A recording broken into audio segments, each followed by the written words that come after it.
Olá pessoal, tudo bem? Então, dando continuidade ao curso simplificado de eletrocardiograma, hoje eu vou falar a introdução das bradiarritmias.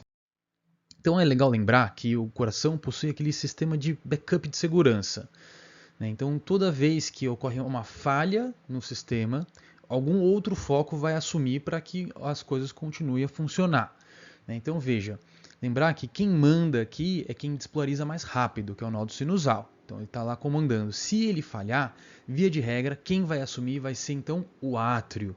Tá? Então ele vai ter uma frequência de escape um pouco menor do que a sinusal, que a gente considera aí de 60 a 100.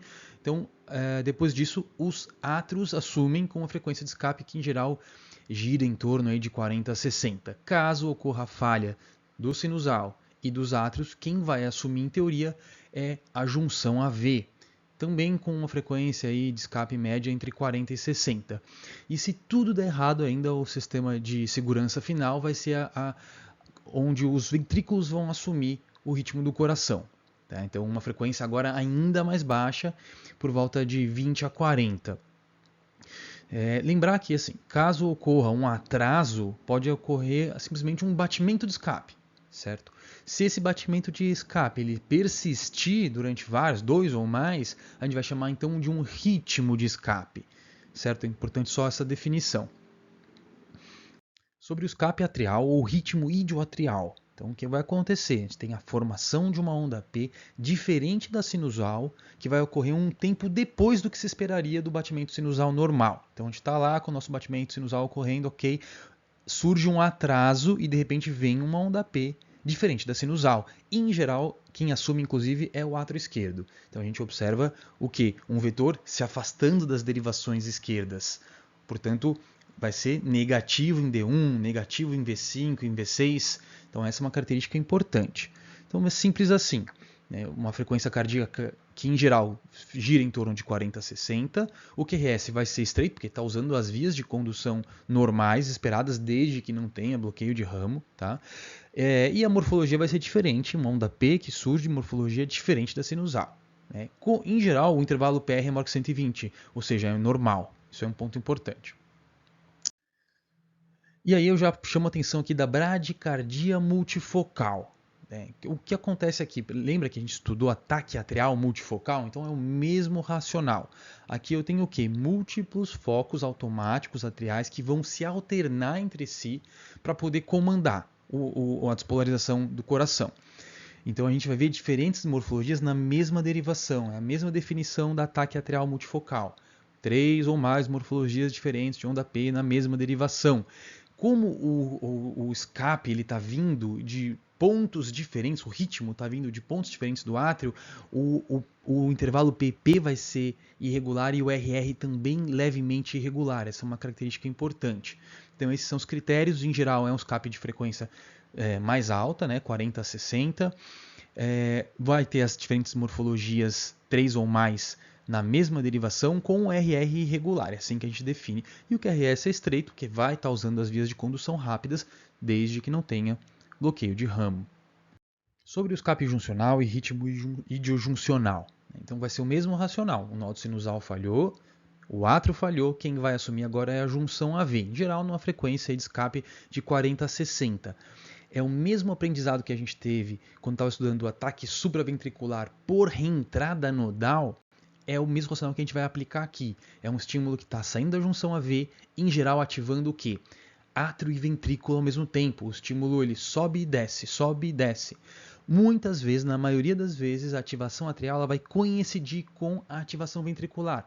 Portanto, você não enxerga uma atividade atrial se desenvolvendo. Então, por exemplo, aqui, ó, neste traçado aqui, simplesmente um QRS sem nada de atividade precedendo. Porém, lembra, é possível que essa atividade atrial ela ocorra um pouquinho antes, dentro, que é o mais comum, ou um pouco depois. Então, eventualmente, quando vem um pouco antes, a gente vai ver então aqui uma atividade atrial precedendo, grudada, tá, com o QRS. Isso é importante. E veja, é o que?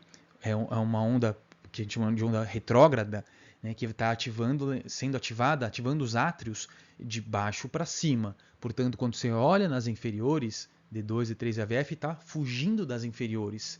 né, se afastando o vetor. Logo vai ser negativa nas derivações inferiores, né, com um quê? Um PR muito curto. Então essa é uma característica que te mostra que na verdade não está rolando uma atividade atrial em si, né, porque esse PR está muito grudado. Então é assim que você consegue definir. E raramente vai vir um pouquinho depois.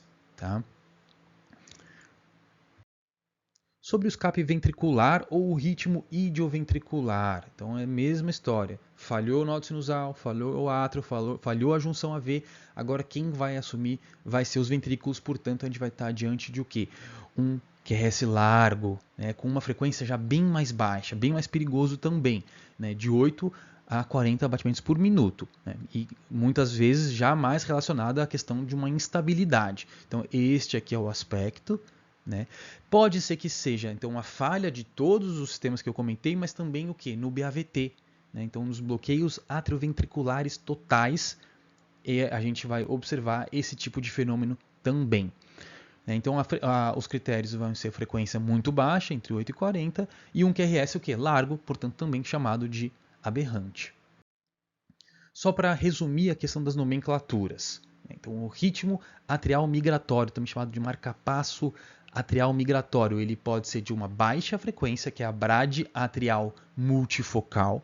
Ele pode estar com uma frequência normal, entre 60 e 100, que é o ritmo atrial multifocal. Né, que, claro, todos esses aqui do marcapasso migratório, o PP é irregular e o RR, consequentemente, também é um pouco irregular.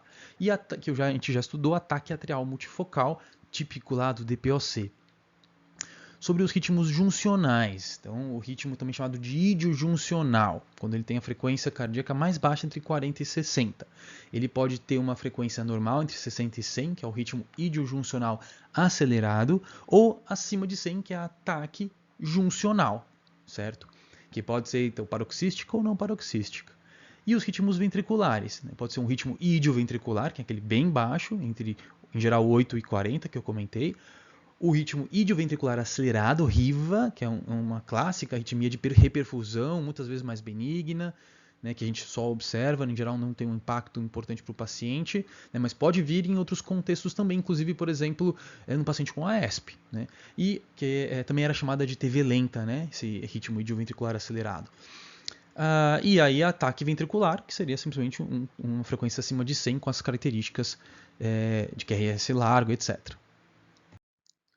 Sobre a brade sinusal, né? Então não tem muito segredo. Né? Então uma frequência menor que 60, com as ondas P de morfologia sinusal. Então, portanto, classicamente positiva em D1, em D2, em AVF, né? Negativa em AVR e com uma onda P precedendo cada um dos QRS. Então essa definição é super importante.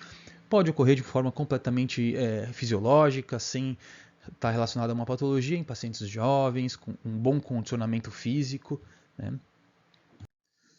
E aí vem aqui então uma entidade que é bem interessante, que o generalista assim, saiba que existe. Tá? Não vou dizer assim, que não é uma coisa que você encontra com frequência não nos eletros de pronto-socorro, etc. Mas existe essa entidade que é chamada de bloqueio sinoatrial. Basicamente é o quê? Você tem um nódulo sinusal que está funcionando, ok, mas em volta dele tem uma doença, certo? Então o tecido que circunda o nódulo sinusal está doente. Então ele vai se manifestar de 3 formas. Né? O estímulo vai ter dificuldade para sair de alguma forma do nódulo sinusal e ativar os átrios. Então ele pode sair lentamente, tá? Que é o de primeiro grau. Ele pode por vezes sair e por vezes não sair, que é o de segundo grau. Ou simplesmente pode não sair. Tá? Mas a gente só vai ver no eletrocardiograma o de segundo grau. Tá? Então bloqueio sinoatrial de segundo grau, que às vezes sai, às vezes não sai. A gente pode dividir em tipo 1 e tipo 2. O tipo 1, então, é bem peculiar, ocorre uma redução progressiva do intervalo PP, consequentemente do RR, até que de repente não conduz. Então, é este aspecto aqui no eletrocardiograma. E o mais comum, que é o bloqueio sinoatrial de segundo grau, do tipo 2, que é este aqui. Então, de repente, você está tudo acontecendo de forma constante, e aí eis que subitamente não conduz. Então você vê aqui, ó, um ritmo sinusal, indo tudo ok, e de repente não conduz. Houve uma ativação das células do nódulo sinusal? Sim, houve, mas ele não conduziu. travou, ficou travado lá dentro. Então, essa é uma característica super importante, porque na verdade, que quando for surgir um novo estímulo, ele está seguindo a constante normal de despolarização do nó sinusal. Então, ele vai ser múltiplo do intervalo RR ou do intervalo PP. Tá? Então isso é super importante. Você viu aqui, ó, você tem aqui, marquei para vocês um intervalo PP, e aí um próximo intervalo teria que ter uma atividade que não houve, mas na verdade ela aconteceu, mas lembra, a massa é muito pequena, né? Mesmo que tenha uma ativação dessas células especializadas lá no nó sinusal, não se manifesta no eletrocardiograma. Então depois vem, eis que surge aqui a próxima, então, ou seja, é múltiplo do intervalo PP ou do intervalo RR. Perfeito, aqui está a definição para vocês. Sobre a pausa sinusal. Então aqui ocorre uma ausência repentina da onda P durante um ritmo sinusal que em geral já é bradicárdico. E esse período, que é seguido pela retomada do ritmo cardíaco normal, ele não corresponde a um múltiplo do intervalo RR, porque senão seria um bloqueio sinoatrial, né, de segundo grau do tipo 2. Tá? Então ele não vai respeitar. Tá? E aí, assim, pode acontecer em pacientes que são atletas, tá? Durante o sono, em geral não passa muito de 3 segundos. E, eventualmente, também você pode estar relacionado a um paciente mais sintomático, sobretudo quando está acima de 3 segundos, fazendo baixo débito, fazendo síncope. Então, é um tipo de eletro que pode surgir para você no contexto de síncope. Né? E é interessante que você saiba, pelo menos, reconhecer essa pausa sinusal e perceber que ela, por definição, ela tem que ter uma duração maior do que 1,5 vezes o intervalo RR padrão, né? Porém não pode corresponder a um múltiplo deste intervalo.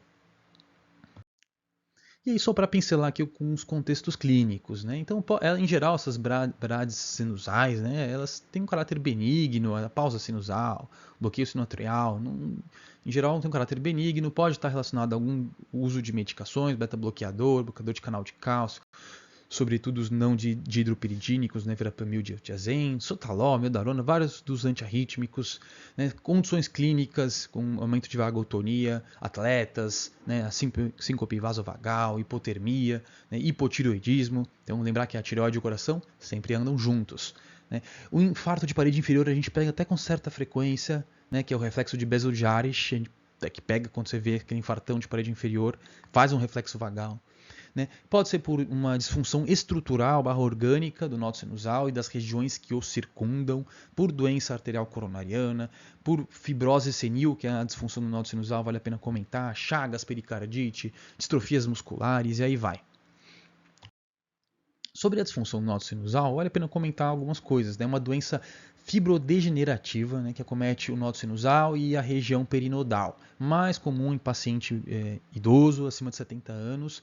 E é interessante que o eletro ele pode se manifestar de diversas formas. Né? Uma bradicardia sinusal crônica, pausas sinusais bem prolongadas, acima de 3 segundos, né? Bloqueio sinoatrial, principalmente o BSA de segundo grau do tipo 2, que é aquele que a gente viu, que é o mais importante. E uma peculiaridade que é a síndrome Brad-Tach. O pessoal fala bastante sobre ela, que é o que? Uma alternância de taquicardia atrial, em geral paroxística, com uma pausa sinusal. O mais comum é o que?